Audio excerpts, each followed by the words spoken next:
Khaira block सरसंग स्थित जम्बेश्वर उच्च माध्यमिक विद्यालय नुआ ओ कार्यक्रम उद्यापित हो जाइछि। कॉलेज अध्यक्ष गजेंद्र प्रसाद सेनापति सभापतित्व में अनुष्ठित उत्सव में सिमुलिया विधायक ज्योति प्रकाश पाणिग्राही जोग दे वक्तव्य ओडिशा सरकार नूतन कार्यक्रम उपरे वक्तव्य प्रदान करने सहित एही योजनार विभिन्न दिग उपरे वक्तव्य प्रदान करथिले। मुख्य वक्ता भावे शिक्षाविद अक्षय कुमार खिलार, सम्मानित अतिथि भाव में कृष्णचंद्र खिलार, नारायण चंद्र महांती, जिला परिषद सदस्या सुषमा महापात्र, सरपंच राजेंद्र कुमार दास जोग दे निजर वक्तव्य प्रदान करथिले। संस्कृत अध्यापक विजय कुमार बेहेरा मंच परिचालना करथिबा बेले अध्यापक संजय कुमार राउत स्वागत भाषण देथिले। गणित अध्यापक मनिंद्र दीक्षित अतिथि परिचय और शेष में ओडिया अध्यापक रामचंद्र पाढ़ी धन्यवाद प्रदान करथिले। परिशेष में कटक रु आसीथिबा सुर संगम कलाकार मानक द्वारा संगीत परिवेषण करा जायतिला। ये नुआ वो युव ओडिशा नवीन ओडिशा कार्यक्रम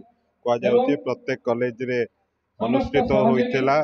उद्यापनी समारोह एवं चली आज विभिन्न कॉलेज रो उद्यापनी समारोह है।